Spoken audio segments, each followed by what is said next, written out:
I'm live. I'm live. Did you know that if you see somebody who's got two lines, one here and one here, that deeply ingrained in their forehead, it's supposed to mean that they are angry. In my case, it's not. That's not true. I'm not angry. I'm fat. There's a difference. You see,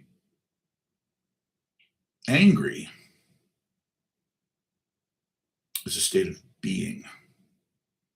Fat is a state of body, not just a state of mind. It is a state of, well, I don't have to tell you, if you're over 50, half of you are fat. That's just, those are the numbers. Obese, to be precise. That's amazing, isn't it? That literally half the people that are over 50 are obese. Isn't that crazy? Yes, I'm tightening everything up here. I'm moving stuff around slowly but surely. Oh boy, trying to adjust my camera. There. That's better. Not really. It's off. Okay. Yeah, being well fed, sign of being in the United States and eating goy slop. It's not because we eat too much. It's because either A, we do too little, or B, we're eating garbage. So, and then of course you could get into, why are we eating garbage? Who's making the garbage we eat? Why are they trying to poison us? It's a very strange thing. When you start to try to break it down, did I try Red Devil? No, I have not. By the time I get done with this live stream, it will be too late. Unfortunately. Not for Domino's, but for Red Devil. Sucks. So, tomorrow's Saturday. I might be able to swing by Saturday because I don't do a live stream on Saturday unless I do. What was I reaching back here for? I was gonna grab something back there. Buck Lake is a longtime watcher and rising star in your live. Congratulations, Buck. That's awesome. I have 0 followers on YouTube right now. I'll break the code. I'll crack the code for YouTube, and I'll have a couple 100,000 followers on YouTube one of these days. But in the meantime, I just have to be very careful with what I say because TikTok is clearly censorship crazy right now. What's happening there, Bobby D? BD, the big D.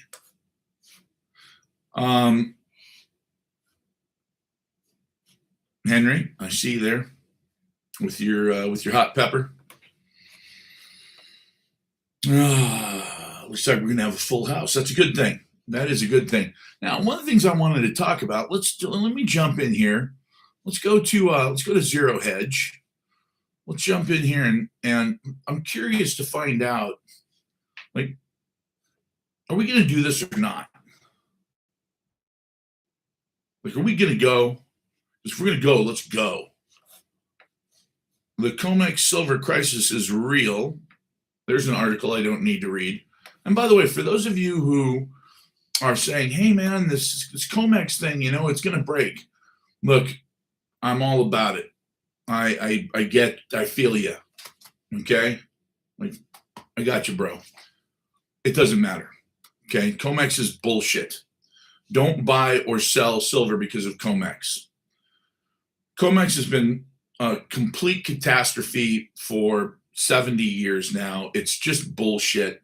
The commodities exchange is as fixed and broken as possible. And when I say fixed, I mean, uh, by the guys who fix everything.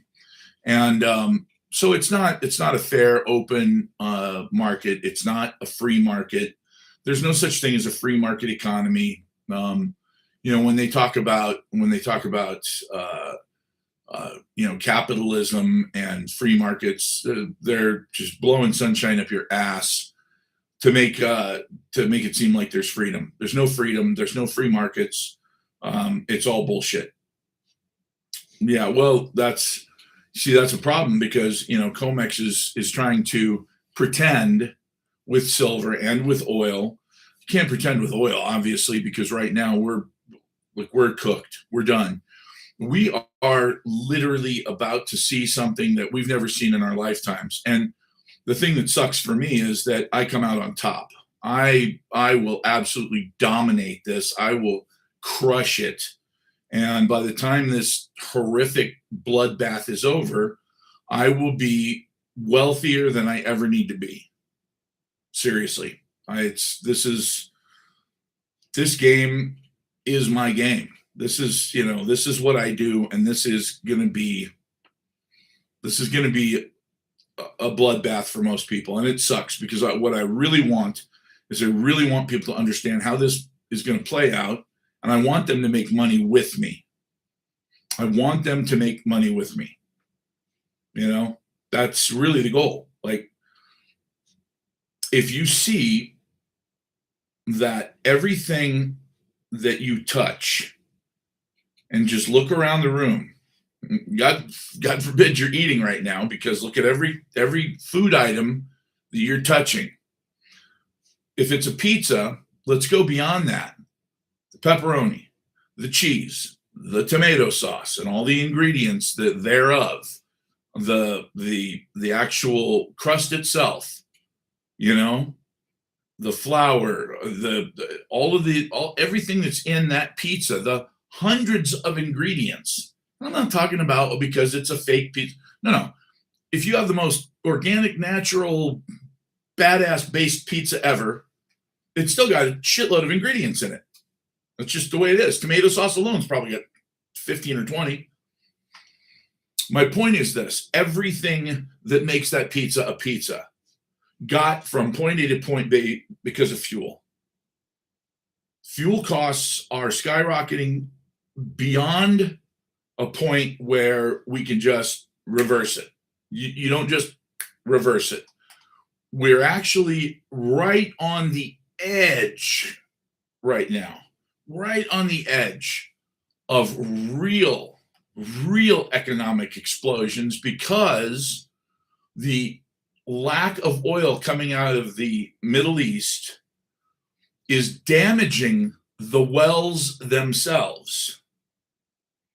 Complicated geological engineering bullshit, but when you understand it, you realize that this is not Shell with their normal bullshit lying hype about some refinery that they have to shut down to clean, and therefore your gas is going to go up by 40% overnight because one refinery. Yeah, whatever, just shut up and pay. That's the attitude. BP just announced the largest corporate profits they've ever made, ever, yesterday. Well, isn't that interesting? Isn't that nice? Good for British Petroleum, who, by the way, are the ones who decided that the president of Iran had to go. And they're the ones who pushed the CIA and MI6 into formulating a coup for Iran and installing the Shah, which led to the revolution of 1979, which led to Israel hating them, which led to Israel telling us to go and bully them.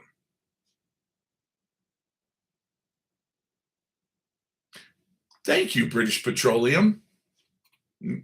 May I have another? This is literally what this whole world is about. It's corporate everything. You just pay, shut up and pay more. But The problem, of course, is that right now we are on the bubble. If some of these wells begin to fail because of disuse, if any of these wells start to actually have physical harm done to them because they're not pumping enough or they've stopped pumping completely, then the Strait of Hormuz is no longer an issue. Open it up. And we still have 2 or 3 years of damage to fix before we get back to normal. Well, 2 or 3 years? We're talking about things that can knock the GDP of a country down by 10%. We don't have countries right now anywhere in the world that I'm aware of that have a GDP growth of 10%. So, well, what does that mean? Well, a recession is anytime your GDP, your gross domestic product, drops below zero for more than 2 quarters in a row, 2-3 month period. So if it goes negative for half a year, you're in a recession. Now it can go negative by 0.1%, like Germany's did a while back, and technically that's a recession. If it goes negative by more than 10% for more than 2 years, you are officially in a depression. We are literally sitting on the edge of a worldwide depression. Now, are there other countries that may come out of it faster than others? Well, yeah, I mean, yes, it's possible. Would we come out of it more quickly? When it comes to where this leads, this only leads to one place. This leads to 13 to 20% inflation.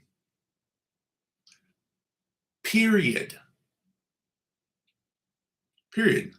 Now, oh, no, the Federal Reserve's got this under control.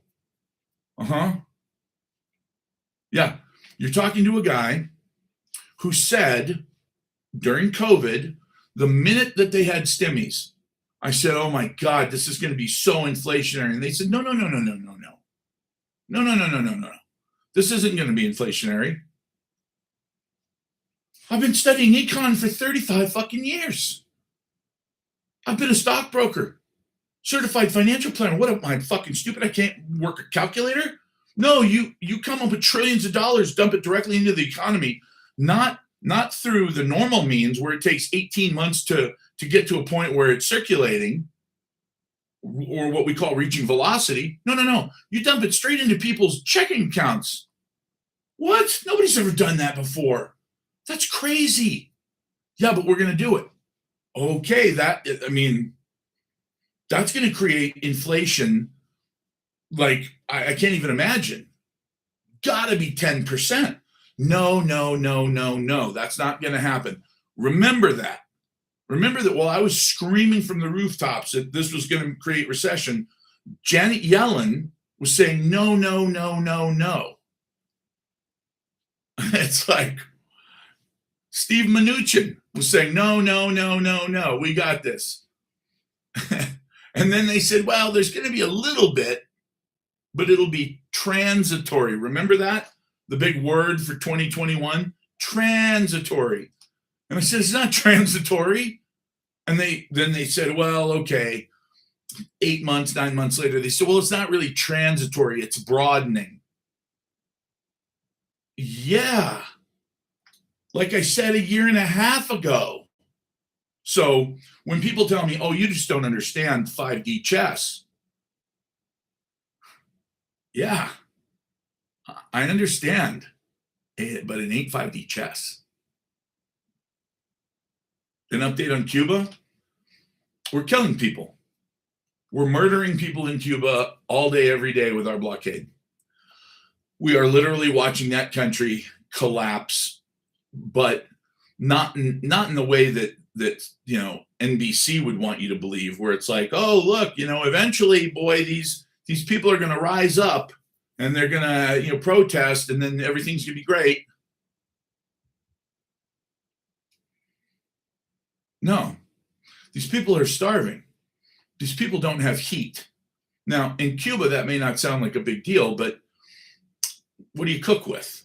If you can't refrigerate things, you got to cook them because germs. Well, what about kids and incubators? What about hospitals and ventilators? I mean, there's so much wrong with what we're doing in Cuba that it's murder. It's murder. I don't have anything against the Cubans, and I'm sick of hearing that they're run by a dictator, because they're not anymore. Okay, Fidel Castro died a long time ago. The bottom line is, the only thing that they're doing that is abhorrent to everybody in civilization is they're not kissing America's ass. That's it. They're not saying that they don't want to deal with us. They're just saying, look, we just don't want to be taken over again the way we were. We don't want the mob down here using our mothers and our sisters as hookers. We don't want you to come down here and just take over our country. This is our country. So do you want to trade economically? No. We want to destroy Cuba. No, we should all move to Cuba. Not just me. We should all move to Cuba. Seriously. These people are used to $50 a month income. That's what they make in Cuba. I'm not shitting you. I checked because a Cuban friend of mine told me that. And I said, no, that can't be right. $500 a year, $600 a year, that's impossible. Cuba's a beautiful country, and Cubans are beautiful people. Why are we destroying this nation? Look, at least with Venezuela, we just went in and we plucked out their president and said, all right, you're our bitches now. Give us your oil and everything else. And they said, okay, we already agreed to that. And we said, good, because that's what we want. And they said, yeah, we already agreed to that. And we said, yeah, okay, good. Don't make us do it again, whatever, But that's the problem, is that, we've got this Epstein class that rules the country, and the Epstein class wants Cuba. The Epstein class wants Colombia. The Epstein class already owns Mexico. What do you think? You don't think that the richest people in the world are involved in the drug trade? Are you shitting me? The Sackler family, damn near Purdue Pharma, damn near reinvented drug dealing with, Oxycontin, et cetera, et cetera. It's like, the Epstein class are the richest people in the country. All of them. Every one of them, unless they can prove otherwise. I'm tired of innocent until proven guilty. You're guilty unless you have enough money to prove your innocence in this country. Okay, O.J. Simpson proved that. It's not about black and white anymore. You can be blacker than the ace of spades, but if you're rich, you can commit crimes and get away with it. That's the good news, is that as far as racial fairness, the system is racially fair. The poor are guilty. They go to jail regardless of whether or not they did it, because they have to take a plea deal or go to prison for 10 times longer. And because the situation in most jails is so horrendous, these poor bastards are so terrified they'll never see their kids again, that when you say, look, just plead to this thing and we'll give you 5 years, they say, okay. Did they do it? Fuck no, they didn't do it. Do they want to be in prison for the next 25 years? Nope. Oh, the kind of lawyer that legal aid gives is absolutely a joke. Look, when I talk to lawyers, and I've talked to lots of lawyers, I've had lawyers that I've paid lots of money for whatever, forming corporations, doing taxes, all kinds of stuff. If I talk to an attorney and I realize that my electrician or my plumber or my HVAC AC repairman is sharper mentally than they are, That's terrifying. And I can tell you that there are a lot of attorneys out there who are just bag of hammers, just that dumb. And do they know the law? Well, they knew parts of it, but really what they're there to do is they're there to negotiate your prison term. And I've seen it. I've seen it with my own eyes. Look, man, this is the best it's going to get. This is, you better take this. And the guy says, well, but I'm innocent. And he says, listen, I know that, you know that, but can we prove that? Because if they go against you, man, it's, you're going to do 40, or you can just sign this and you'll be out in 10. You'll be 60 or 50 or whatever, but you'll be out. And, look, you got a guy who, this is all he's got. And this is what happens. It happens all the time. So the prisons are full of innocent people. So, what does that mean? It just means that if the legal system's broken, it means that the economic system is broken. It means that over the course of the last 100 years, the United States of America has lost its principles. We have no principles anymore. We only have personalities. We vote for men of personality.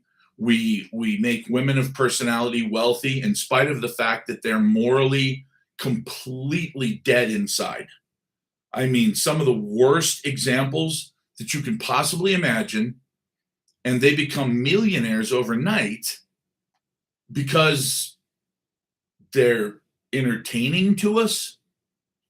Look, I get it. Every court has a jester, but the court jesters were there for, number one, entertainment, but number two, they had a very important job. Their job was to make fun of the king. They were the only ones allowed to. And they had to be very careful because you can make fun of the king as long as he's laughing. If he stops laughing at your jokes about him, you're probably going to lose your head. But that's your job, so go do it. Okay. I remember in the Marine Corps, look, when an officer said something, that was it. That was it. Unless it was blatantly, if he said, oh, go shoot a baby. No, of course not. But other than something that completely insane, when an officer says, do this, that's the word of God. You do it. You don't question it. You don't think about it. You act on it. Our officers, the guy die on us, it happened all the time, but this guy, he had the bad sense of dying when we were way out in the middle of nowhere. I mean, 7 steps to heaven. Only, if you know, you know. If you're one of my Marines, you know where that is. You've heard of that. You may never have seen it. Most haven't. But if you've ever been to the top of the 7 steps to heaven, there's a reason they call it that. We had one Marine die on the way up there, died of heat stroke, and we actually gave him CPR. We gave him CPR, poured some cool water on his face, let him drink, gave him about 20 minutes to recover after he was gone. No pulse, no nothing. We gave him CPR and mouth to mouth. We got him back to where he could sit up, gave him some water, and the son of a bitch finished the hike. There's no ambulance. You're talking about triple canopy jungle where, look, it's just, you can't see your hand in front of your face at twilight. At night, nothing. It's pitch black. So, it's not like we can have a Jeep drive. It's like, imagine the worst part of the Amazon. It was like that. So, but he made it to the top. But one of the guys, he decided to go ahead and die on us in the middle of the night. And it was because he had gotten, let's just call it a sexually transmitted disease. um, several times. And the last time he went to sick bay for the exact same type of problem, the doctor said, "Look, man, you keep going out in town and getting the clap. If you come back again, I'm writing you up. You're gonna get court-martialed for this. Like, keep it in your pants, bro." So the fifth time he got it, he decided that going into sick bay was probably not a good idea because he would get written up. So he went out in town and he found himself somebody to inject something into him that he thought was going to clear it up.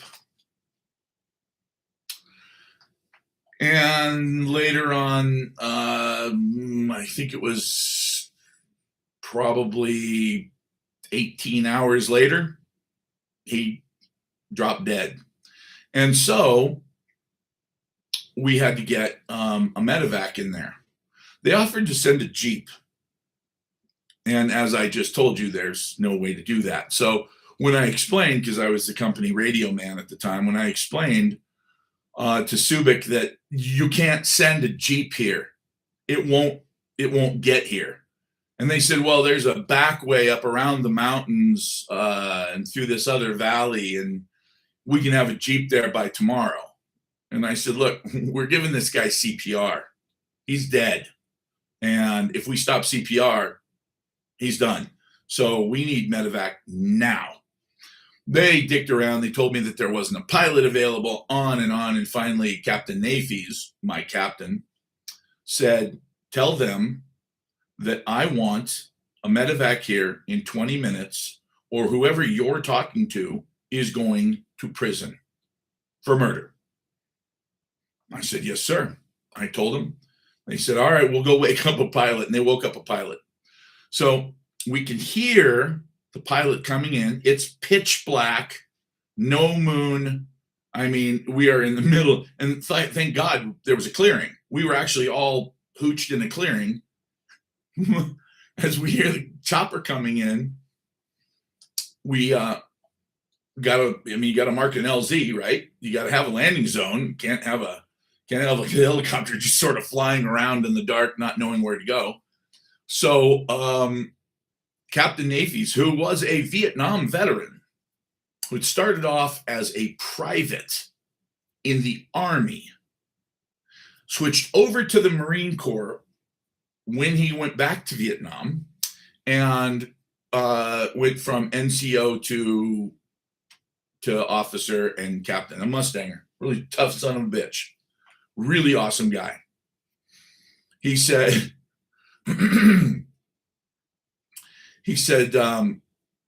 Grant, tell him to pop a yellow smoke.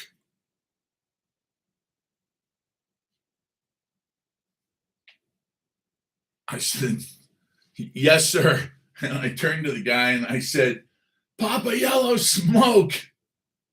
And he goes, what the fuck did you just say? It's pitch black. And I said, pop the goddamn yellow smoke. And I turned to Captain Nafis and I said, sir, it's pretty dark out here for a smoke. And he goes, right. He was thinking, okay, they're going to turn on a landing light. They'll be able to see the smoke, but that's not really optimal. So he said, all right, tell everybody to grab their flashlights and set up a half circle. So then we got, 50 guys out there to set up a huge half circle and all turn their flashlights on pointing up so that they had an actual LZ.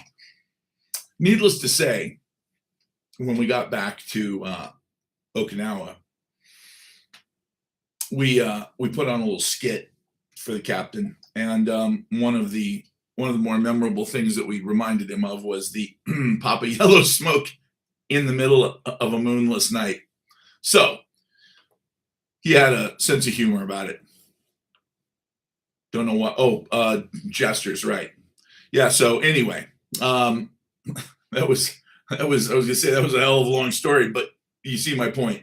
Like, you can make fun of anybody to a certain degree, except of course, these senators. These senators don't have a sense of humor. These Congress people don't have a sense of humor at all about themselves. And that worries me because that's how men find weakness in each other. You know, when men are all together and we're talking shit about each other and we're just, we're hacking on each other constantly about, you're this and you're that and on this all this other stuff. We do that on purpose because there's always one guy in the crowd who takes offense. And that guy is the guy you don't want standing next to you when the shit hits the fan because he's weak. He's weak-minded. And you don't want weak-minded men around you.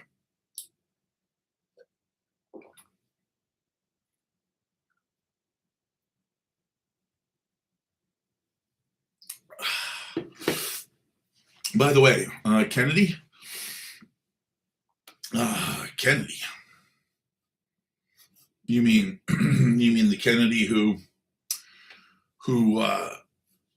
said that he was going to make sure that glyphosate became illegal because it absolutely 100% gave people cancer? Oh, John Kennedy. I had a lot of respect for John F. Kennedy. It's an interesting thing. He was an interesting guy. He may have been the last president to ever want to end the military-industrial complex. He really did want to end it. He was in negotiations very quietly with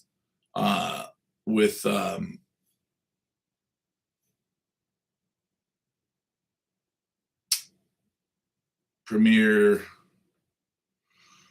Oh shit! Banging his shoe on the table.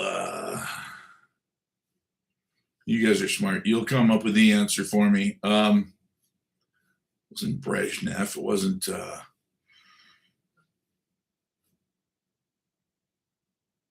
guy after Stalin, Khrushchev. Thank you. Yeah, Khrushchev. We were actually in negotiations with the Russians very quietly in the 60s to end all of that. Gorbachev was a good dude,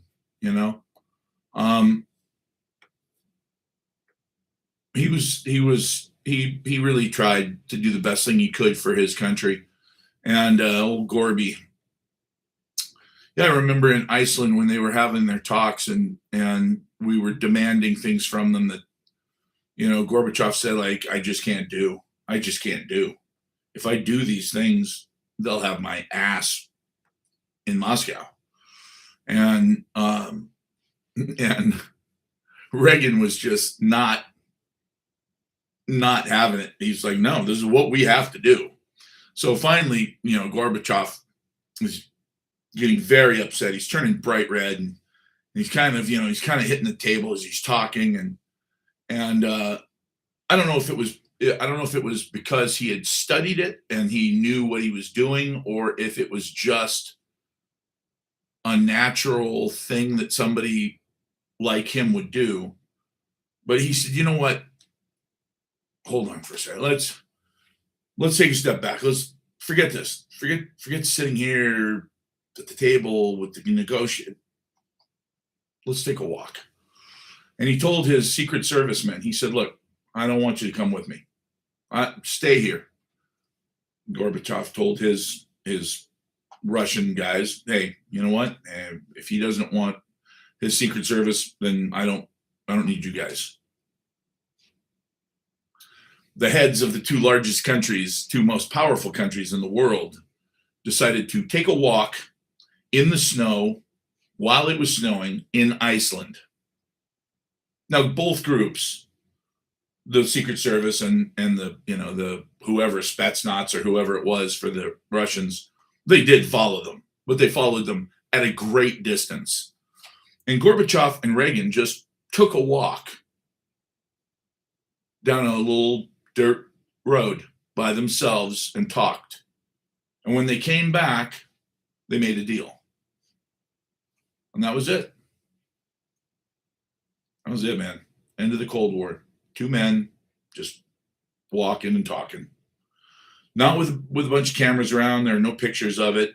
That's one of the most beautiful parts about it is, inside it was a pressure cooker with the press and everybody just waiting for an answer on something.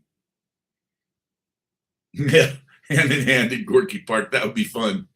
Um, but just two men who I believe both wanted the best for their country. Now, you have to understand that the end of the Cold War,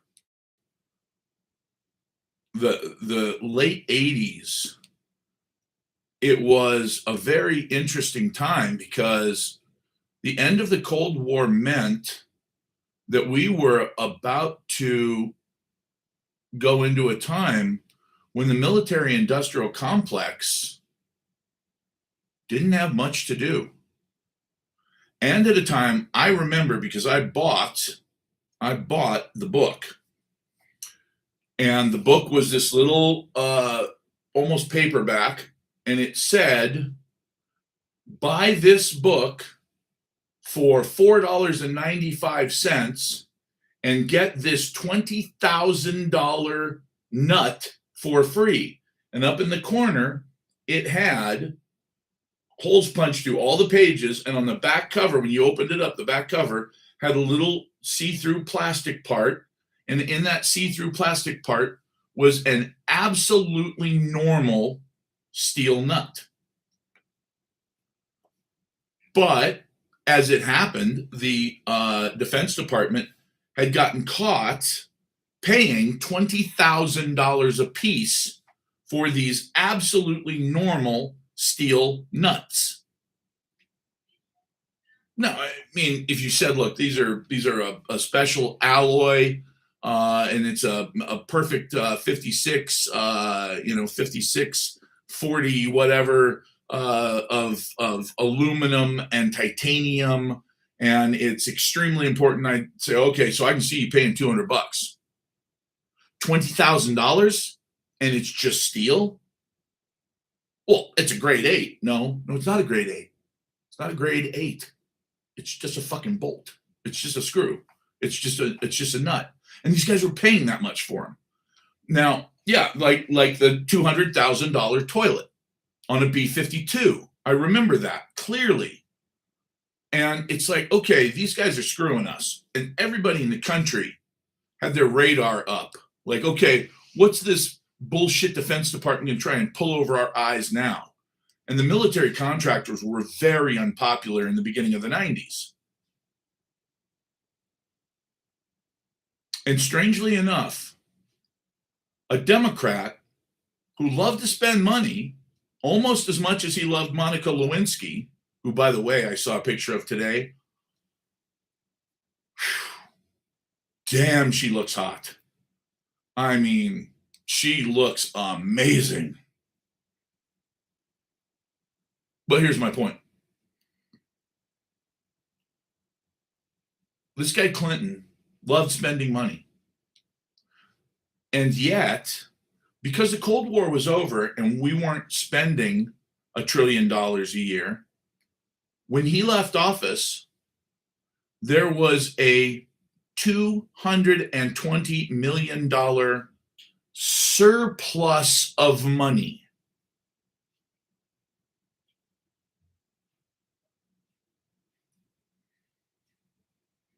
Surplus.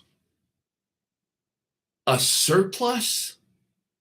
Yeah, a fucking surplus.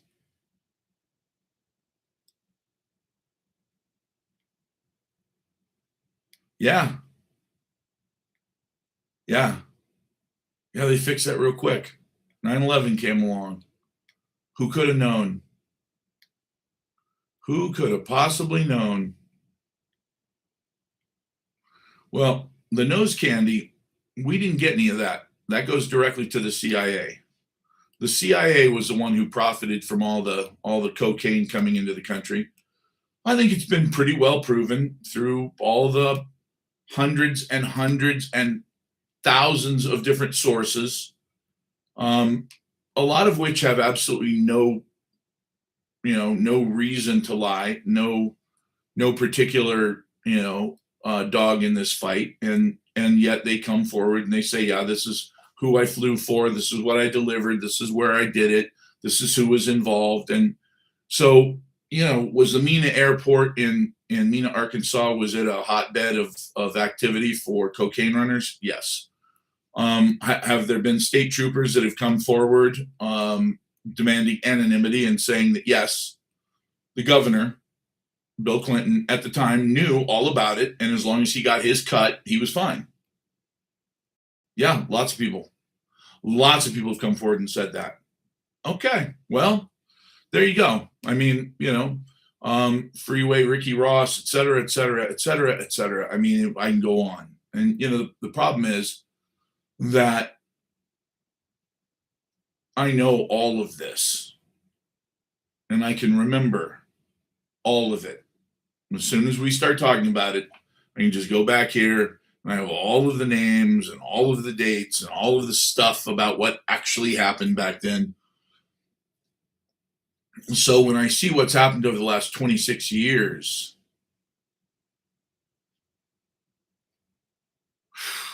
man, it's just kind of disheartening. Kind of disheartening. Now, what's about to happen may be the best thing that's ever happened to us.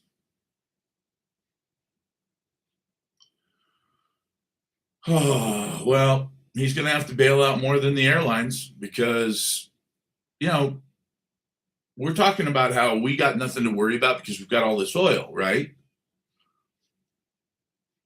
And what you have to understand is that the American system is an absolutely outstanding system. If you are rich or psychopathic, that's just a fact. And the reason I say that is because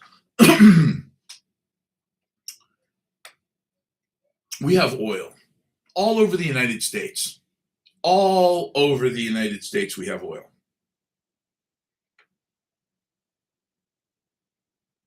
How much of the oil that comes out of land owned by the United States is shared with the United States? None. Are oil companies allowed to frack in a national park? Yes, they are.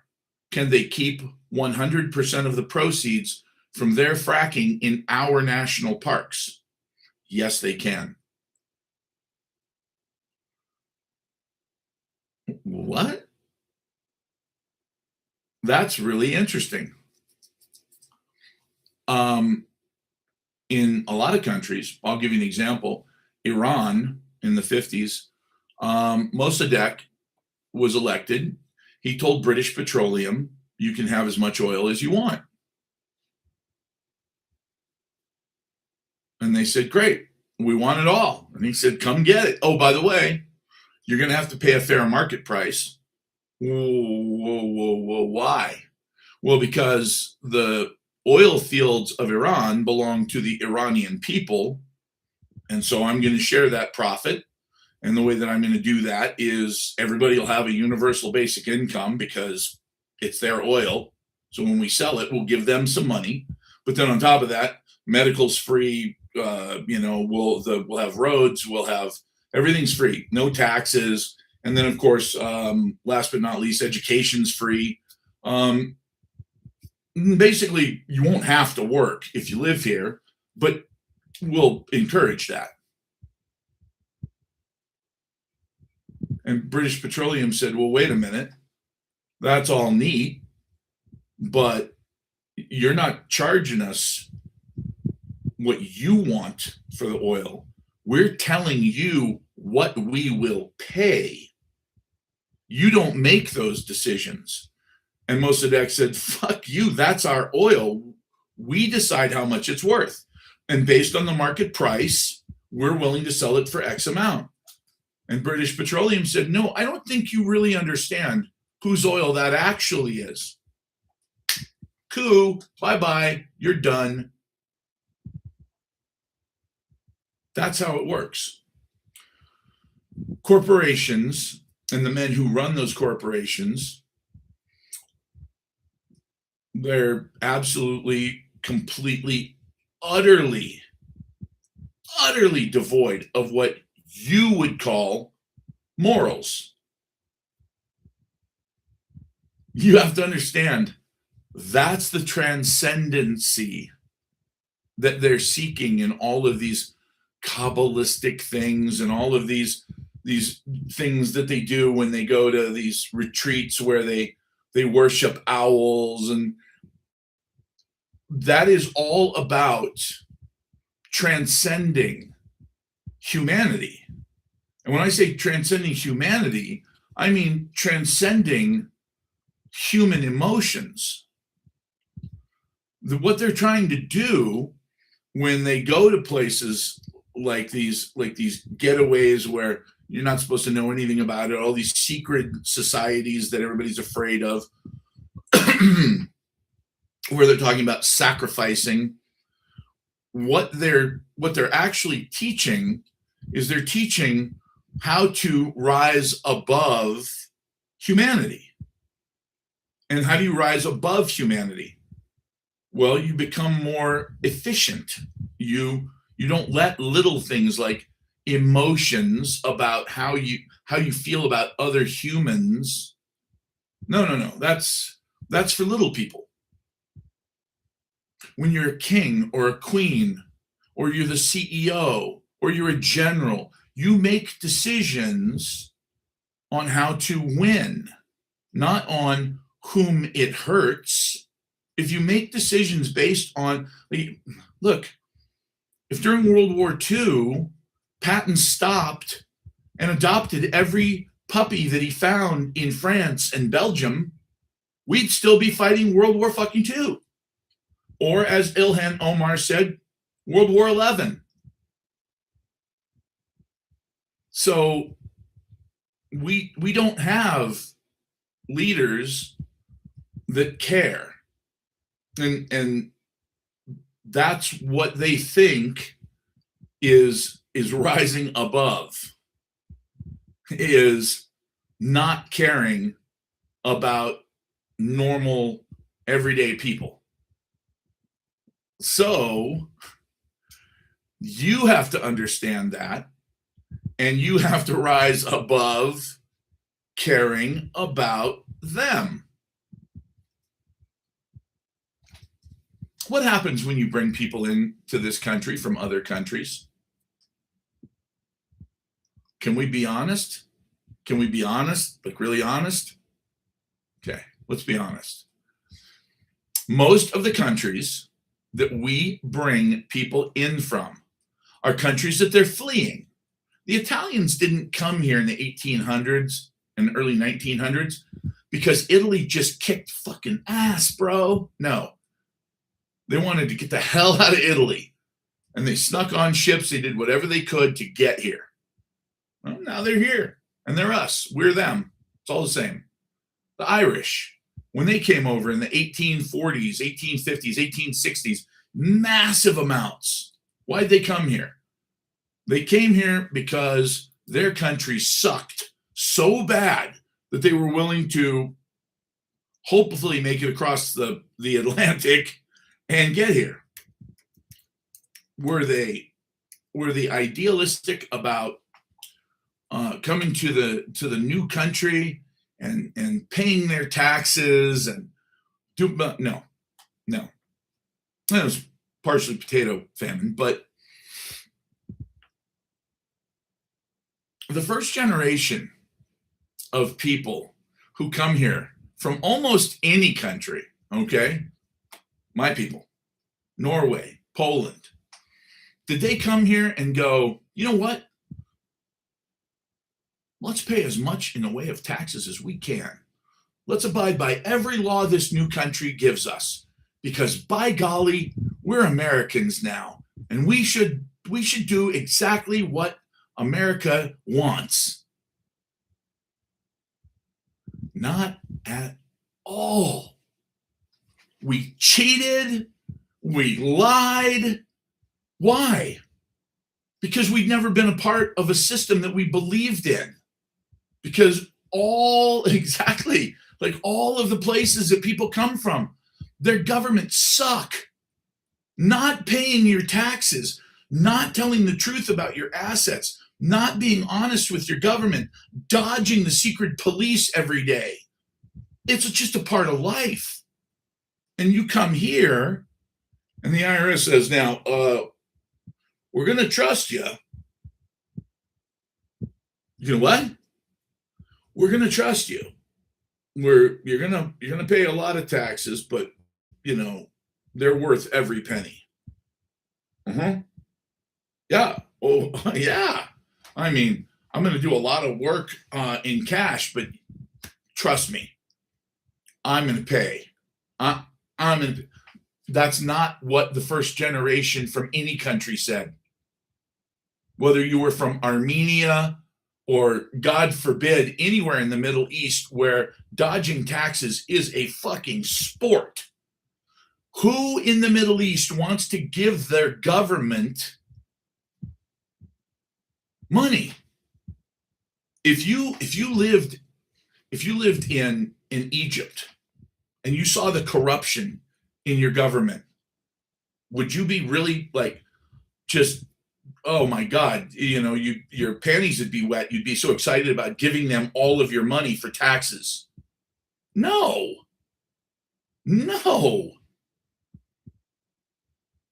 The key is that when you look at the few countries that right now are okay with taxes, they're all homogenous, they're all socialist, and they're all very, very well educated.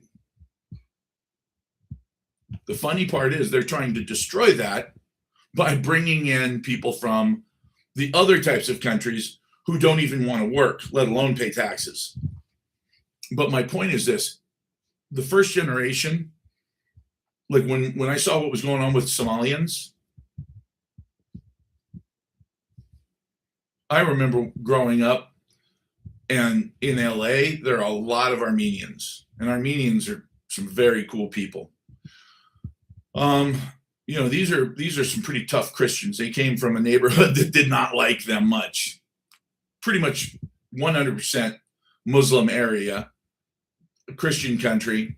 Needless to say, the Turks slaughtered hundreds of thousands. It looks like maybe millions of them in the genocide that gave Hitler the idea for genocide.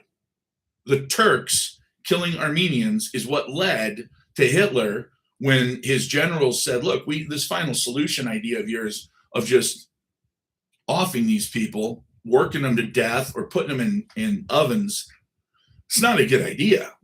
We're going to get popped for genocide, and that's going to be off with our heads. And this is what has been reported, is Hitler turned to his general staff and said, really? Who remembers the Turks? Yeah, good point. I mean, from 1917, 1918, 1919 to 1939, 20 years, right? 20 years and nobody could remember. So,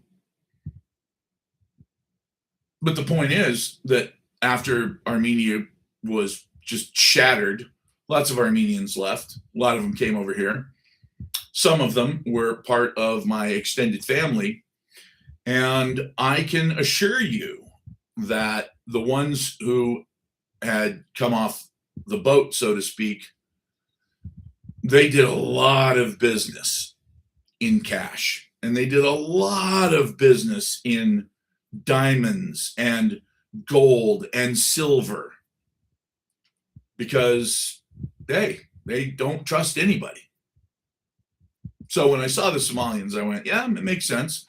The only difference is with Somalians, it was very much done on purpose in an institutional way by the US government, turning a blind eye so that they could then take those billions and billions and billions of dollars and send them back to Somalia. There is a much larger plan there at work than most people are aware of. And once you become aware of it, you go, oh, well, that makes perfect sense. All right, let's see. There will never be a deal with Iran. Nope, that makes perfect sense. There won't be.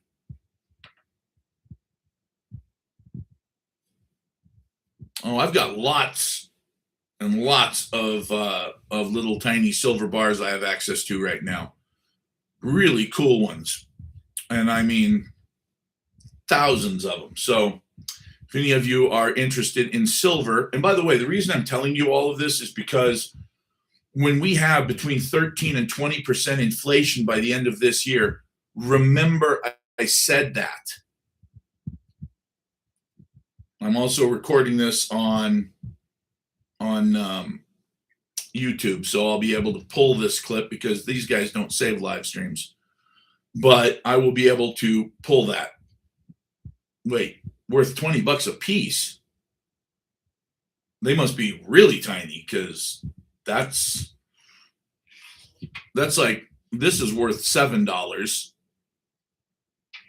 Oh, you mean tiny? Okay, well, that's cool. Hey, you know what? Those are going to be worth $50 a piece soon. Believe me, I know what I'm talking about. I am certain of this. The war initially started to slow down everything. And the reason it slowed down everything was because, obviously, when you cut off fuel to everybody, you're going to slow down economies. When you slow down economies, you're going to slow down production. When you slow down production, people don't use up as much silver. Now, I know that's irrelevant, because how much silver you're not using is going to be offset by the fact that if you're not using it, somebody's going to start printing money like hell. And as soon as they start printing money like hell to get you out of the deep shit you're in, because you're not producing anything, that's going to create inflation. Or you could go back to producing it, and once you produce that thing that uses silver, there's going to be a physical silver shortage anyway. So either a financial silver shortage or a physical shortage. But one way or the other, this year, silver is going to skyrocket again, period. And both ways make perfect sense. If you have 20% inflation, who wants to hold on to a dollar that this time next year is 80 cents? I mean, you have to be really stupid to want to do that. So if you have cash, and when I say cash, if you have a money market, if you have anything that's not making 20%, you're losing money. All of these people who tell me, oh yeah, I got a jumbo CD. Oh, what's that making you? Oh, I make 4%. Oh, I've got government bonds. They're super safe, and they make me 4.5%. What? This went up by 147% last year, and it's the safest thing you can possibly own. Period. It's a hell of a lot safer than what the government says. Governments come and go. Governments come and go all the time. Empires rise and fall. This is their common denominator. If they want their currency to be taken seriously, they back it with this and with gold. Gold is used between banks. Look, if you've got a boatload of gold, you got an entire economy. But what do you buy with, even if it's something this big, if it's made out of gold and it's 25 ounces at $5,000 a piece, that's a lot of money. A kilo of gold, it's even something that's gold that's this big. Even so, a penny is what, 3.2 grams, 3.5 grams? Well, 3.5 grams of gold is worth several $100s now. Like, you can't use gold on a day-to-day basis. Look, if you want to buy land, and the guy says, look, I've got 5,000 acres in Texas. Okay, I got a couple gold bars. Let's swap. But other than that, anything that you're going to normally use, you would use silver. People use silver, banks use gold. That's why silver goes up faster, always. But I can tell you this for a fact. If you don't get out of your money market, your jumbo CD, your hedge fund that's making 12%, you're out of your mind. If you're in a mutual fund right now and you're tooting your own horn because, hey, it went up 15%, 147% from 1 year ago to now, 147%. That's literally 10 times what a 15% mutual fund made. Think about it. Oh, I made 14.7. I made 147. Oh, well, but does yours pay out dividends? Fuck. You got me there, pal. Boy, you really shot a hole in my program. It doesn't pay dividends. If they have a reason to sell it, look, if you bought silver from me, and I'm sure there's probably people on this live stream right now that bought silver from me 5 years ago, 6 years ago. Shit, they bought it for $20. Do you think they really care if they sell it for 85 or 105? They've made 400% on their money. If you bought from me back in 2021 and you bought $100,000 worth of silver, that silver would now be worth over $400,000. Crypto? Don't do crypto. Crypto is now officially stupid. Remember all those people who told me about XRP? And I even told you guys, if you want to fuck around with some XRP, okay. I mean, it couldn't hurt anything. How's that doing? How's that XRP? How's that XRP holding up right now? Oh, 11 cents. Ouchie.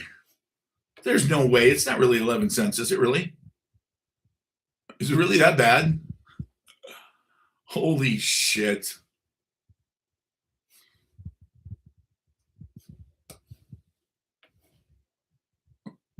No, it's not. XRP. Looks like $1.38. Bitcoin 78. Oh boy. Down from what, 124? Okay. 124. Yes, I own Bitcoin. But I don't own enough that I care. See, that's the key. I know what going out and, taking a shot is, and I know what reality is. And the reality is, if you want to invest hard-earned money that you don't want to ever lose, buy fucking silver. Duh. Buy silver. It went up 2 cents. Woo! Man, XRP's just killing it now. Let's see. It's at $1.38 now. Where was it last year when everybody told me it was going to go through the ceiling? It was September 22nd that it was going to explode. That was when the big news was coming out. September. Let's see. It was at $2. Oh, shit! It was twice as high. Wait, what? Yeah. Oh, oops. It was twice as high back when everybody's telling me buy it now before it goes to the ceiling. Oh shit! Oops! I just knocked over my stand. Oh my god, that's freaking funny. Yep, got to get that XRP before the news comes out. Because that news, exactly. I get all excited. Yeah. So Hope you're not working on them on exchanges. Oh, I don't even. No, it's a wallet. I don't even remember how I did it. Yeah, I mean at the time it was like, oh, I'm gonna buy some Bitcoin. Okay, how much? I'll put a few grand in it. Just because look, if it goes up, great. If it doesn't go up, do I care? I have silver. Silver always goes up. Now, does it go up as much as Bitcoin? No, no, it hasn't gone up as much as Bitcoin. Now, how much has Bitcoin gone up over the last 5 years? It was at 37. Now it's at 78. What? Over the last 5 years, it's only doubled? Are you shitting me? 37 to 78. What? So Bitcoin in 5 years has doubled. Okay. I mean, I can't honestly say that I'm super impressed with that because I'm not really. Didn't realize it was that shitty.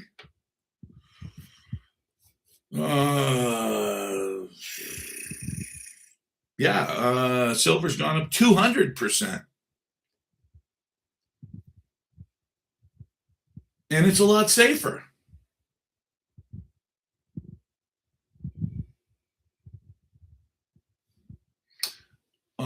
Did you connect to the Trust LLC to add security?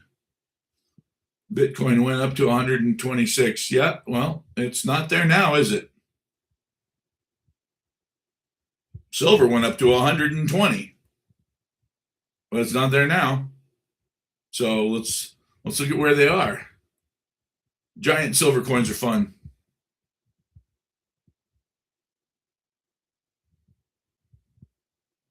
Yeah, crypto surely. Surely you understand that crypto sucks now, right? That was the real hot item 2 years ago, and that everybody and their brother is in it, and nobody's making money in it because there's this gorilla, this huge gorilla. Now we don't know. This gorilla could be your best friend. It could bring you breakfast every morning, peel bananas for you, or it could rip your head off. It's called the United States government. Now, we know that they just announced that there's going to be a stablecoin central bank digital currency. Now, they didn't announce it because there'd be all mayhem. But if you go back and look at the housing bill from 3 weeks ago, hidden in the housing bill was something about a retail as opposed to a wholesale central bank digital currency. Huh. Well, what is that? What? Wait, you voted on a digital currency? Yeah. You voted on a Federal Reserve digital currency? Yeah. Who the fuck? Where'd that happen? Oh, it was in the housing bill. You didn't hear anything about it. Wow. Jesus. So, my point is, oh, it passed with flying colors. Yeah. So, what's going to happen now with digital currencies? Now that the competitor for Bitcoin is the Federal Reserve, you don't think that they're going to find a way to make goddamn sure they keep track of every single penny and where you spend it, or make it illegal to use? Come on. Where does it say that you're allowed to have digital currency in the Constitution?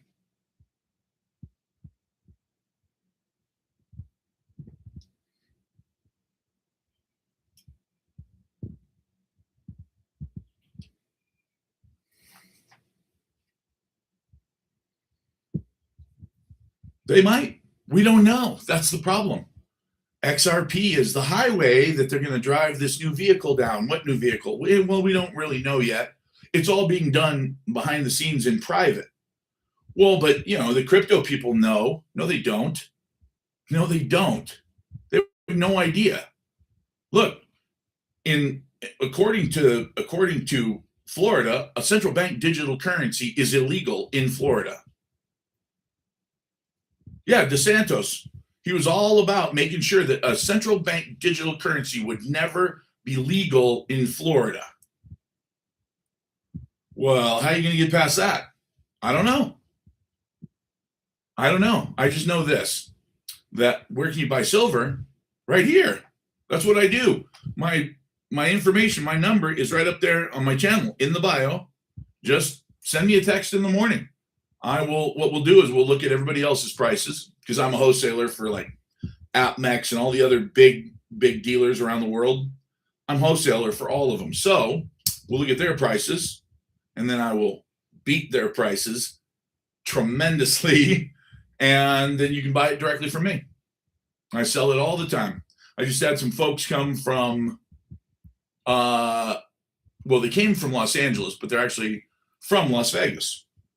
And they were making a big sweeping thing through, and they came and had lunch with me and picked up their silver directly, which, by the way, you can do, but you don't have to. If, however, you want me to send you the silver some special way, if there's a lot of it, we can talk about that. Let's see. Central bank, significant legal hurdles. It lacked core properties of Bitcoin. That doesn't matter. Guys, please stop with the hopeful stuff. Stop being hopeful. It's hope is not a strategy. Okay? You know who we're dealing with. They've shown their hand. They don't care about you. This is all about them. If they're willing to invent a war where they have to kill thousands and thousands of people in order to make money, they'll do that. If they have to shut down the world's economy in order to stabilize what they want, they'll do that. If they have to destroy a country like Cuba in order to get what they want, they'll do that. Please don't think for a second that, they're going to have to find out if it's legal or not.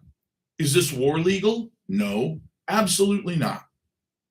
Are the attacks that we're doing on infrastructure legal? No, absolutely not. Nobody cares. Okay? Nobody cares anymore. Was it legal for the Israelis to attack a bunch of civilian vessels in the middle of the Mediterranean in international waters? No. You think the Israelis care? Absolutely not. So don't think about, we might have a chance if. No. There's no way anybody has a chance here. That's just a fact. Well, thanks, Larry. Haven't seen you in a while. You just sitting back there quietly watching. Okay. Glad to know that you're here, though. Now, who is trying to sell? Who is trying to sell crypto on a channel that is clearly anti-crypto?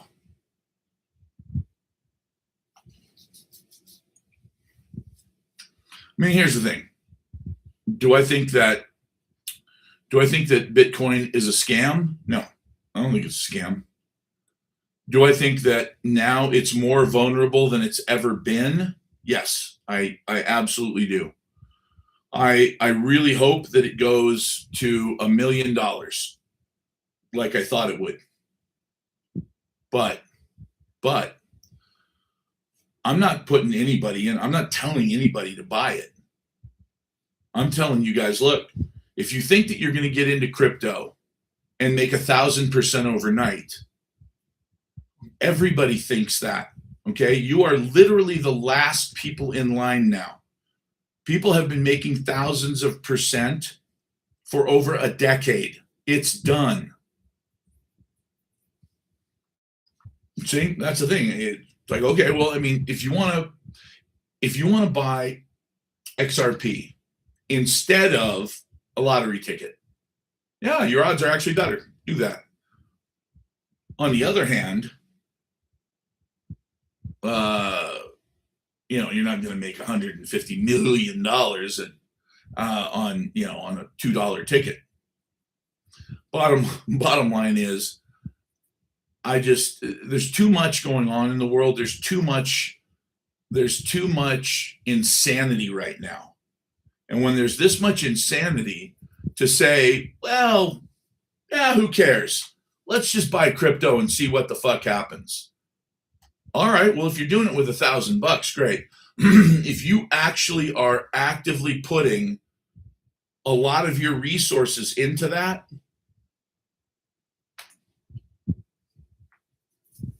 man, that really, it makes me sad, because number one, if the grid goes down, there is no such thing as Bitcoin.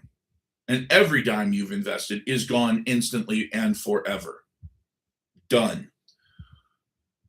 If we have an EMP attack, it's done. If there's more to the story than we know about Bitcoin and how much they can see and how anonymous it really is, you're done. Because again, they're putting things into cars right now. And if you don't know about this, check it out. I'm not making this up. They're putting biometric sensors into cars starting next year. And those biometric sensors will observe you from the dashboard. And if they think that for some reason you're impaired in any way, they'll simply shut the car off. Impaired? What does that mean? Like, if I'm yelling and screaming at traffic because I'm in bumper to bumper traffic and I'm yelling and screaming, do they think that I'm impaired, not able to make proper judgment calls because I'm angry? Does my car shut up? Does it pull over first?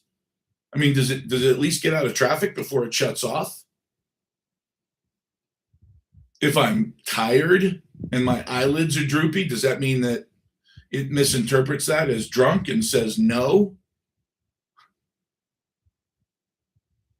If you smoke and you get in the car and you accidentally exhale and it sees smoke coming out of your mouth, could it misinterpret that as pot? You're doing the pot and now the car won't start? I don't know.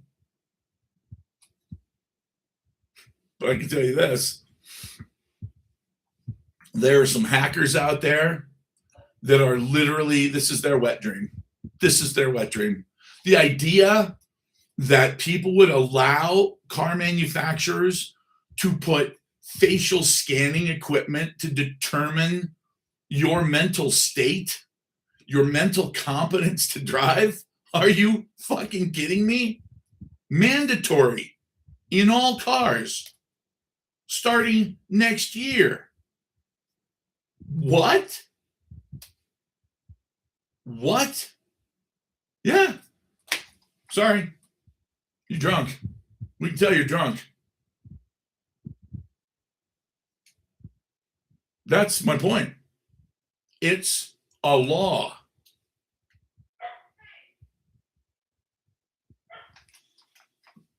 This is what the Republicans are doing. Think about that. Bullshit. Jackalope, they just voted on it. They just passed it. Biden. Can't blame Biden. He hasn't been in office for a year and a half. Now, did the Biden administration put it in? Did they introduce it? Yeah, clearly it's been a year and a half, so you can't get anything done in less than 2 or 3 years. Oh, of course, the Federal Reserve should be dismantled. The Federal Reserve is illegal. It's completely unconstitutional, period. Like anybody who reads Section 1,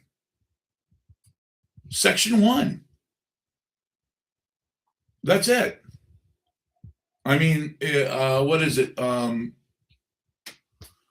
Section 1, number 10, verse or clause 5 through 8.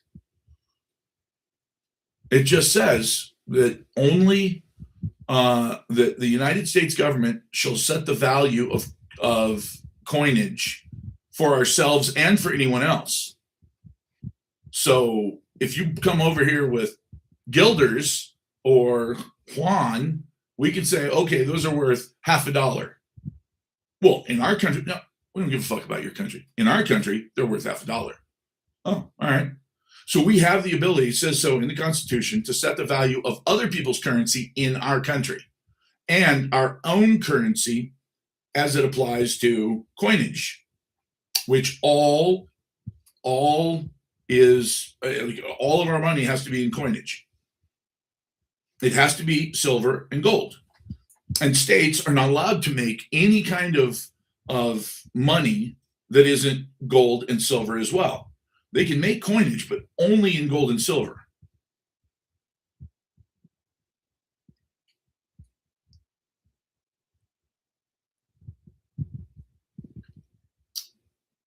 Well, if you just act strange, they can commit you. I mean, they can put you on a 72-hour involuntary hold to just sort of watch you. And of course, if somebody's pulling strings from high up, they can institutionalize you in a heartbeat. And then trying to prove that you're not crazy is, I imagine, it's a very interesting challenge. Because how do you prove that you're not crazy? Proving that you're crazy is easy. Swear to God, you're not crazy. But let's see. Stocks hit fourth all-time high of past 5, with many more stocks falling than rising. Okay. Wow, boy. Trump pulling 5,000 U.S. troops from Germany, impunitive move amid MERS spat. I don't think the Germans are going to notice 5,000 troops being gone. That's not going to affect their GDP much. And anybody who thinks that Putin wants Germany, my mother was born in Germany. I don't even fucking want Germany. Okay? I don't even want to be a German citizen.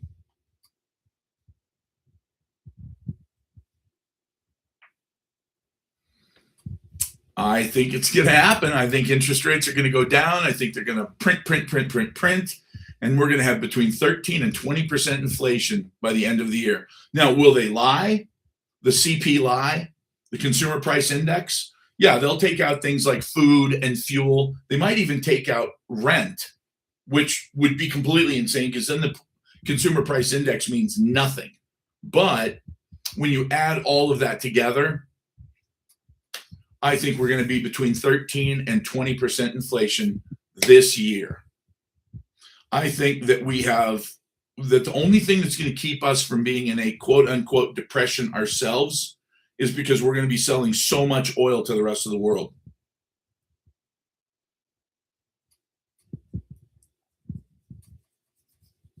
Well, I can tell you this. We are going to be the leper with the most fingers here shortly. We are about to have a very strange situation where we are the world's gas station. There are 700 tankers that are trapped inside the Straits of Hormuz. Once we settle this one way or the other, and those tankers are allowed to get out, do you know where they're coming to? Coming to America. That's right. They're coming to the United States, baby. So the question is, what are we going to do with 700 oil tankers? Well, we're going to fucking fill them up. We're going to fill those babies up, man. Now, who gets to profit from that? The oil companies, Royal, Dutch, Shell, British Petroleum. What about us? No, we're going to have to suffer. Wait, why are we suffering?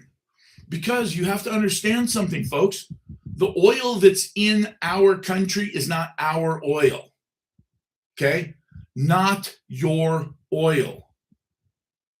It belongs to the big oil companies.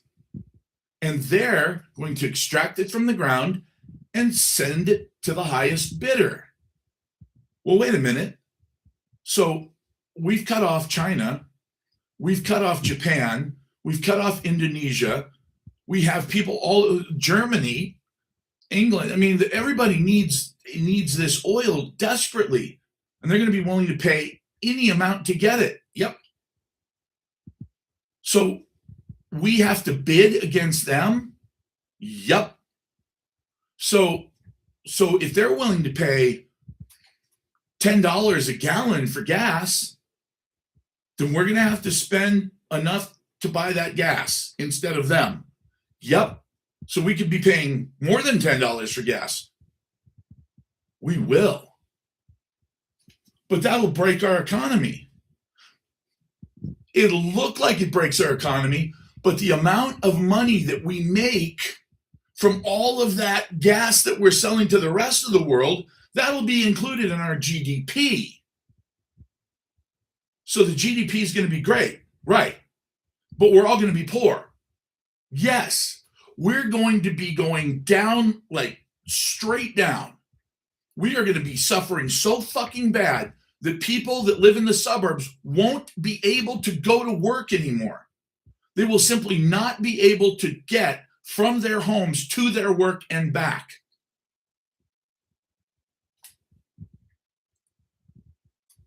How does our economy operate? It doesn't operate. Except for oil. Oil's going to be big. Oil is going to make so much money for the United States that our GDP is going to look kick-ass. And everybody's going to say, damn, the United States is doing so good. The rest of the world is fucking falling apart. The rest of the world's in horrible recession. But not America. Not America.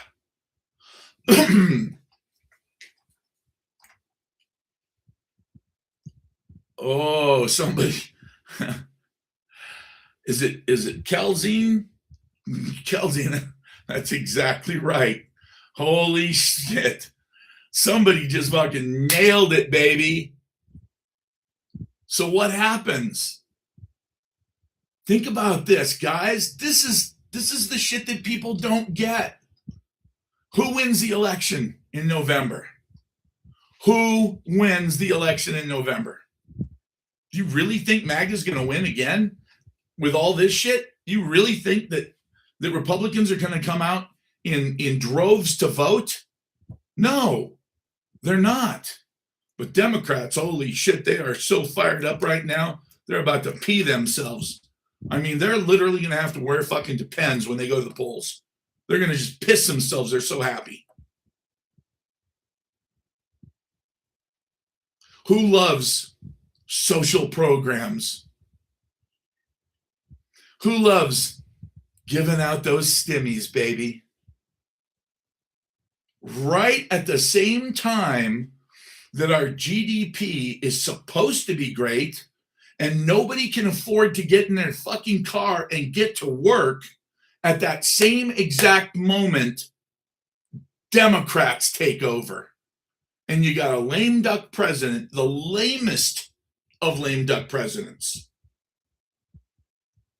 And you got a Democratic Congress and a Democratic Senate. And they are just going to turn on the tap. Stimmies for everybody. Stimmies for everybody. Universal basic income. We got to do something. Let's give people money. But for what? Well, they can't go to work. So what are we going to do? Let's give them, okay, look, let's do this. Let's give everybody $500 a month. What? For gas.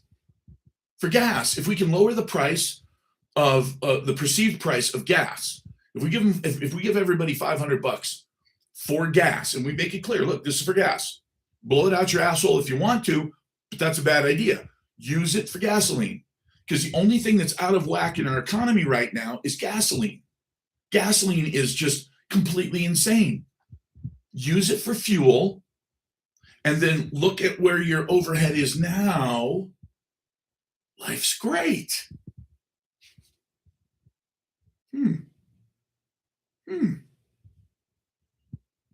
That'll work.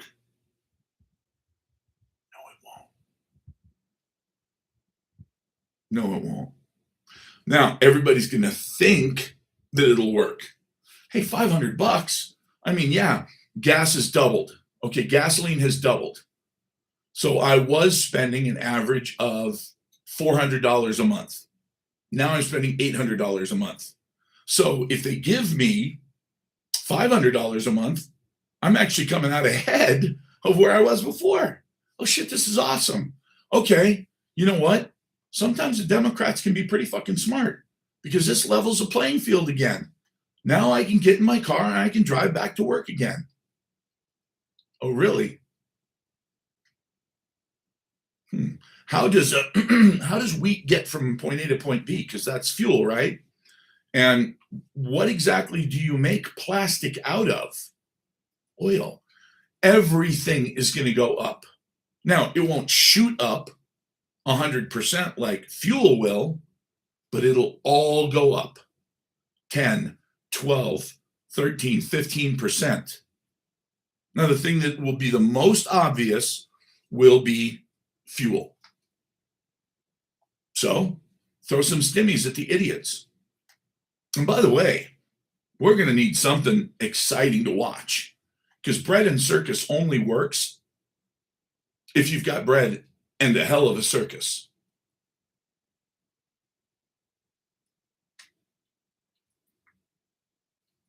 That's the funny thing.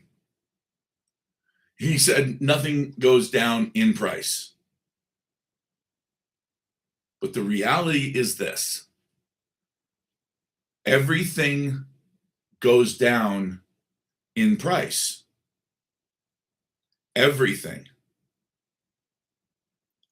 Everything goes down in price. Andy Schechter, I love him. Yep. Well, that's how it works. That's how it works. Okay, look.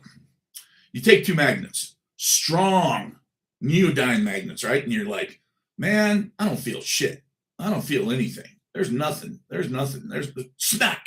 They just, I don't know where, they just grab. That's exactly how a collapse works. I don't feel anything. I don't feel anything. Bam. It's over.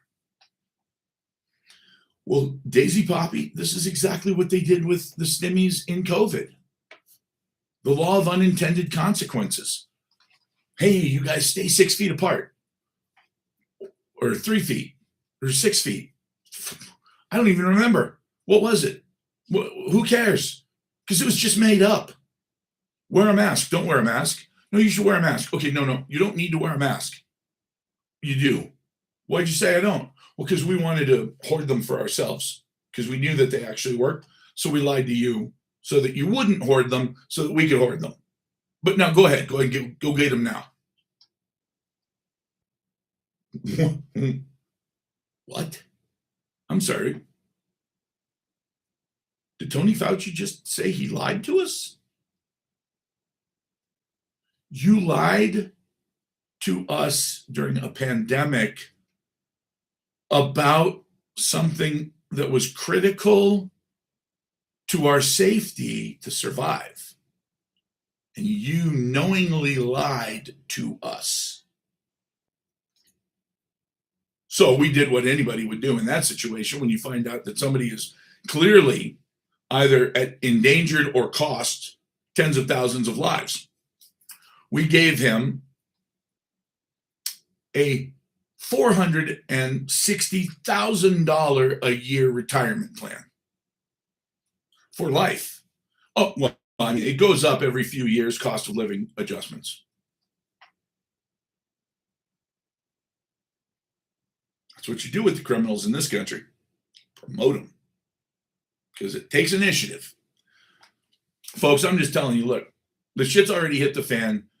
It always happens in slow-mo. Nobody ever listens to, why do you think I don't get invited to parties? Because people go to parties to forget. I don't want to forget. That's why I don't drink, because I don't want to forget. I don't smoke pot. Do I think that pot smokers are terrible people? No, I could care less, man. You want to cop a little buzz? Some people are super creative when they smoke weed. I mean, they do shit I would never do. Yeah, well, that's the thing. You may not have fallen for it, but a lot of people did.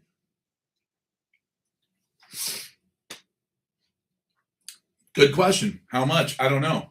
By the way, when I said everything goes down in price, remember the couple weeks ago when I gave you guys the example of how much a house costs now as opposed to how much it cost way back when in 2000. It was eye-opening. It was very much an eye-opener because I believe that back then, let's see, I think that it took in the year 2000, it took 13,800, if I remember correctly, 13,800 ounces of silver to buy the average home. The average home back then was $189,000.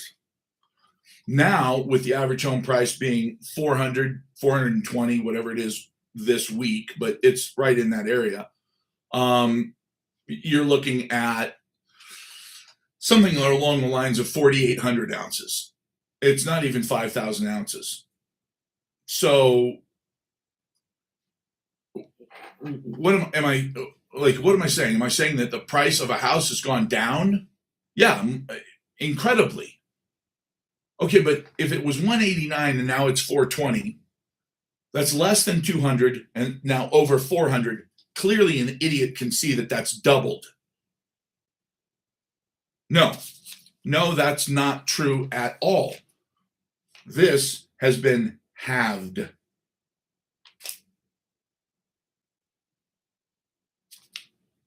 This is worth half what it was. The house didn't change. House didn't change at all. This went up. Well, wait, why'd this go up? Well, because there's less and less of it. More gets used in electronics. More is disappearing from the earth constantly, and we still need it for electronics and money. So now there's another reason to hoard it other than just the fact that it's money. And so it's become more valuable. Was my house more valuable? No, your house is worth the same. Has this become more valuable? No, this has gone down by 50%.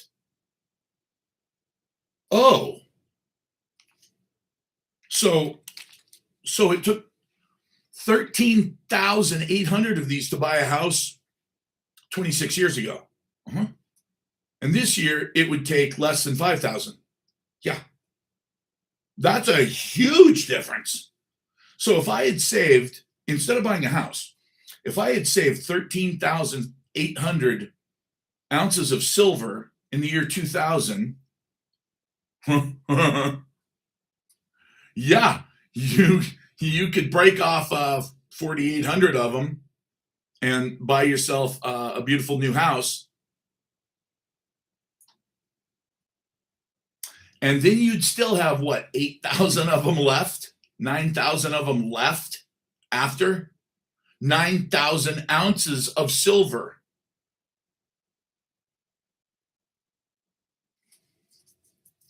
Well, that's about, what, $700,000.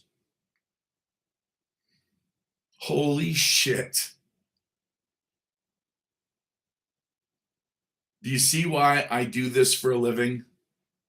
This isn't old-fashioned grandma and grandpa bullshit, guys. I make people real money. And not just real money in the sense that it's real, but fucking real money. Like legit money. So when I say, over the last 20 years, yeah, it's gone up 400%. Yeah, by using the American dollar, it's gone up that much.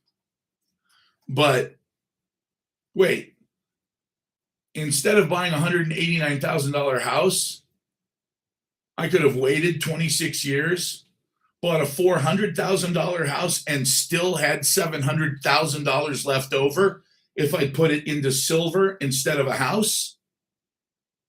Yep. Fact. Absolute fact.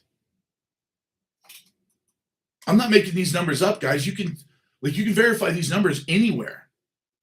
Any idiot can go and look and see what these numbers are. Look, I'll go back to 2000.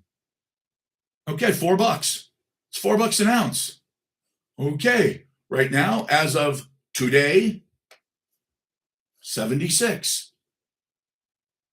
It's gone up almost 2,000%. Like, that's a fact.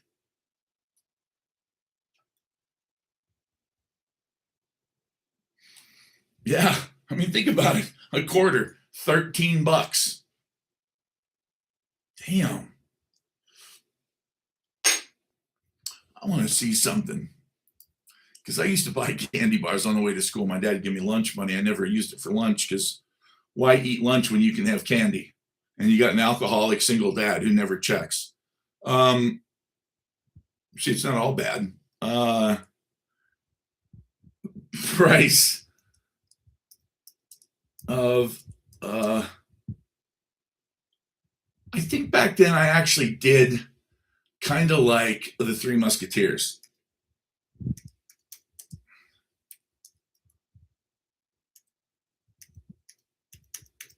Don't fucking judge me.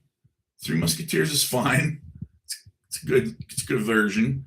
The price of Three Musketeers in 1977. That's about right, I think.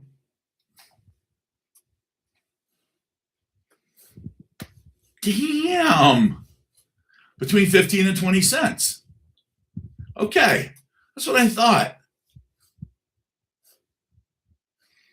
Damn, a pack of smokes was 65 cents. Now it's $10. I'm telling you, man. Can you imagine? Fuck, if we knew then what we knew now, going to Vegas and they give you these silver dollars all the time. Like a quarter of them were fucking silver dollars on accident. They'd look and they'd try to kind of toss the silver ones aside, but they really didn't care. Especially back in the early 70s. It's like, whatever. They're silver dollars are silver dollars. Aha. Sadie, good question. It's like the movie Fight Club. We don't talk about Fight Club. Now, if you want to buy some silver from me, call me or text me. My number's in my bio right there on my channel. I will give you some very good places that you can stick your silver, Missy. But honestly, there are so many good places. I mean, if you've got, if you're going to call me and say I need 10,000 ounces, actually, not too long ago, I just delivered 17,000 ounces to a guy, and he had a really good place for it. So, but if you're talking about hundreds of ounces, there are so many places that you can put it. Just don't put it in an obvious place. Don't have your unmentionables drawer, and then underneath all your panties, you've got a bunch of stuff that's valuable. It's the first place that a burglar is going to look. Don't put a safe on the floor of your closet in your master bedroom unless you have 25,000 ounces of silver. And then that's exactly where you put a safe with maybe 50 ounces of silver and some costume jewelry and some junk. Throw it in there because that's the one they're going to steal. Now, the other one that's behind a bookcase in the wall or underneath the couch in the middle of the living room, that's a floor safe, that's where you keep the majority of it. Now, if it's just a little bit, I mean, when it comes down to it, I know that there are certain things that will never be stolen from me. Generic can of Walmart kidney beans, a big quart can of kidney beans. How do people end up with shit like that in their pantry? I don't know, but they never eat it. It just sits in the back. But I can tell you this, very few, especially when you've got a pantry full of stuff, very few guys are going to go right straight to the back corner and move everything out of the way and go, kidney beans, that's got to be a fake can. So cut the top off, dump the kidney beans, fill it up with silver. That'll probably hold 100 ounces at least. So what's that, $8,000 worth? You tuck that away. We've talked about this before on this live stream, but there is something called Sleepy Time chamomile tea. There are no men that I'm aware of anywhere in the world that would steal a box of that from a pantry. I can't imagine it. It's unfathomable. So you take that Sleepy Time tea box, you dump the tea out. In my case, I would dump it in the trash, and then you fill it with little silver bars. It will, depending on the size of it, it should hold about 100 ounces as well. It's really simple. There's a lady who has a medicine chest. Her husband did it for her. I delivered a lot of silver to their house. And it was really interesting because she had in her bathroom, she had a medicine cabinet. When you open the medicine cabinet, it had all the stuff in it. And she took all the stuff out, pulled the shelves out, and then pulled the cabinet itself away from the wall. And it swung on a hinge. Very clever. And in the wall itself were many shelves. And she said, I don't know if I can put that many thousands of ounces in this area. We got it all in there. We fit every ounce in this little hidden spot in behind the wall, behind the medicine chest. There's a million places to put silver. Just, in the freezer. Terrible idea. That's where Democratic congressmen keep their gold. And everybody knows that story now, so you probably don't want to do that.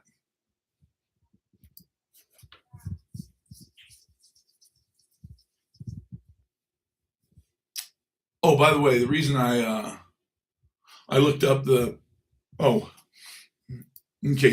Three Musketeers, 15 to 20 cents, but approximately 20 cents. And then let's go and say, now, okay, so 20 cents. And now it's $2.20. Okay.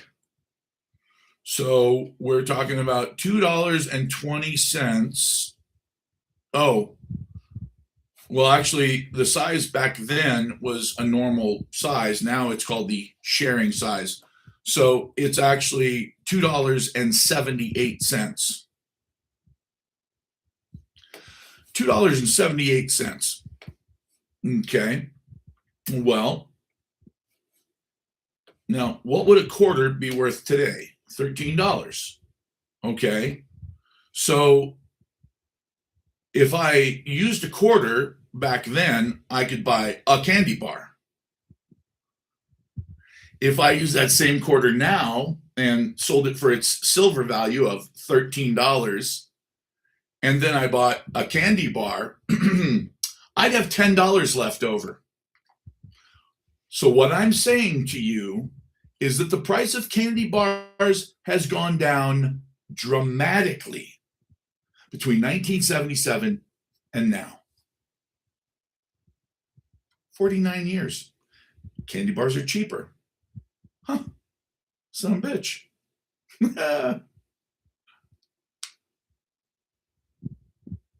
Didn't know you weren't buying lunch. That's a good point. Well, I suppose he could have called the school and said, when was the last time my son bought a lunch there? But I didn't like my grades.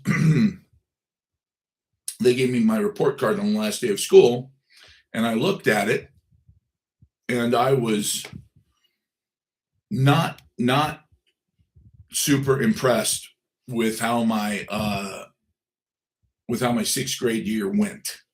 And since I'd already gone to 2 schools for sixth grade, I decided that on my way home, I would just throw my report card away. So I did.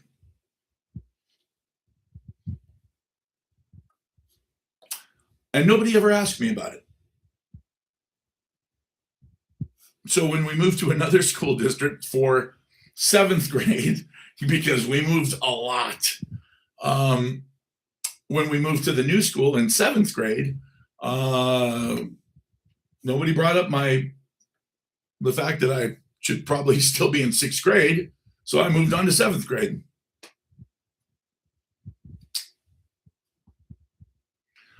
Life was so much simpler back then.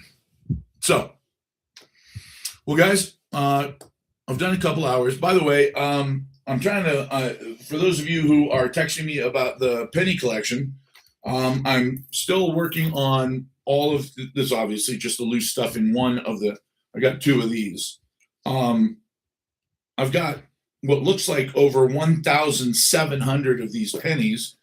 And so I'm trying to come up with a price. I want to make sure that somebody can either have a hell of a collection if they want, or have a hell of a collection and sell off a bunch of this stuff and make a shitload of money.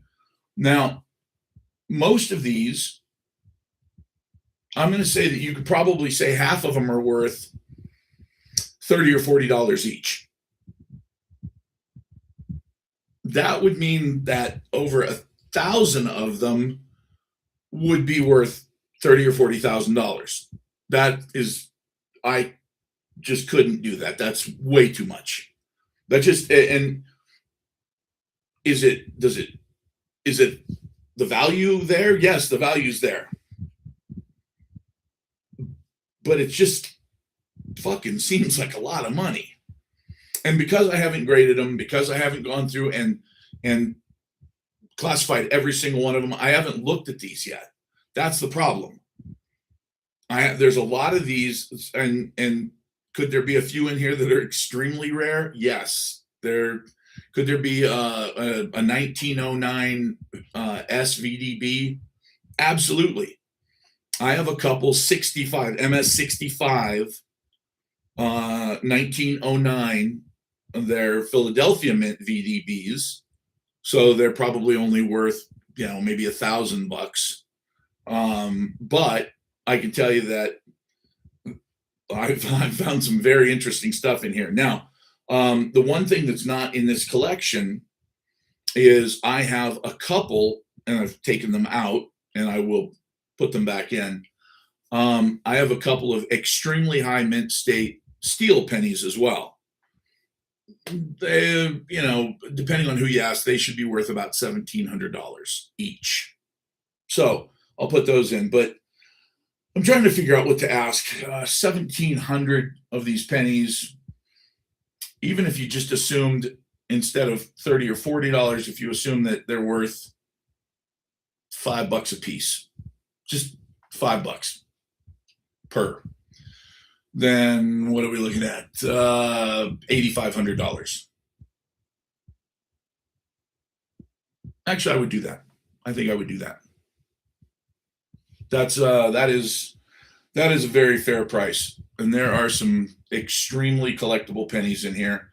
Now, the caveat is, if you want to sell these, then you're probably going to want to either a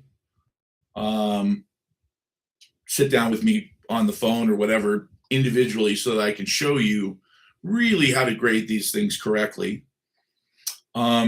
You may want to send a few of them in to PCGS or NGC, depending on how much they charge you. You definitely want to get some of those little holders for them for the really high end ones that are in here.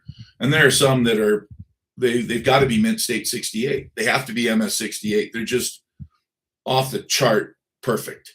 If they don't have any scratches, no dings, no nothing, they are perfect. So those could be worth a couple $1,000s each.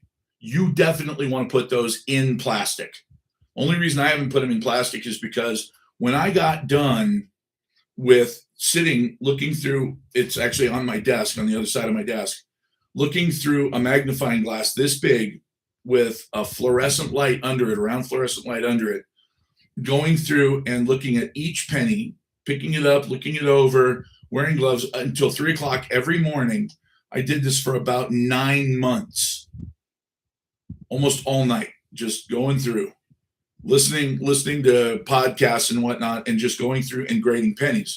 And I got to the point where after probably 50,000 pennies, I just got to a point where I was like, you know what? I'm done. Like, I'm done with this. And I literally have not looked at these since. I know they're worth a fortune, but they're worth a fortune to somebody who's willing to take the time to actually sell them off. Could you sell this entire collection for 40 or 50 grand? Probably more. But again, if you're retired, if you're at home because of like you're hurt or something and you're willing to finish, the good news is if you already bought the book, if you buy the book during the pre-order stage, I don't care how much I update the book or add to the book or how many videos I do that cost people money. I'll never charge you guys for any of that because you're the first clients I've got for this survival stuff. And trust me, I've even learned a few new things. I thought I knew everything about survival because it's not Bear Grylls survival. It's not drop me out of a helicopter into the jungle. I'll show you how to survive. It's not that kind of survival. It's not 3 days to get to civilization again. It's 3 years to get back to where you have something called a normal life. Very, very different kind of survival. This is slow and steady, being very careful, doing certain things, repetition, planning, organization, shit that when the shit hits the fan, when your plane goes down the Amazon, you don't have any of that. You just go and, you try to survive. This is very different than that. So I've even learned a few things from it. Bottom line is, if you're interested, you've got my number up here. Like I said, I'll make sure that there's a ton of room for somebody to make money. And again, I've done this before. I did this with a kid who was 14. He was a math tutor. He is now on eBay and he sells pennies for a living. So be a very, very cool business to start. And you do meet some very interesting people as a numismatist. That's a fact. I've been doing that since 1987, 86. I guess end of 86. What would that be? That would be, I don't even want to think about that because that makes me old and I'm not old. All right. I'll see you guys tomorrow. I'm going to do a live stream. I'm just going to keep doing live streams until my face falls off because obviously things are very interesting in the world right now and we need to be up to speed on it. So I'll see you soon. Okay. Now, where am I? Live stream. There we go. Holy smoke. Claude Mythos Project Glasswing. I've heard of it. I've heard of Project Glasswing. I just don't know. I'll know by tomorrow. That's a fact. I'll be doing some homework on that just to see. Yeah, it's one of those things where they've got so many projects, and sometimes I do know about a project, but I just don't remember the name of it, or I didn't know the name. But it's like Project Stargate. Well, there are 3 different Project Stargates now.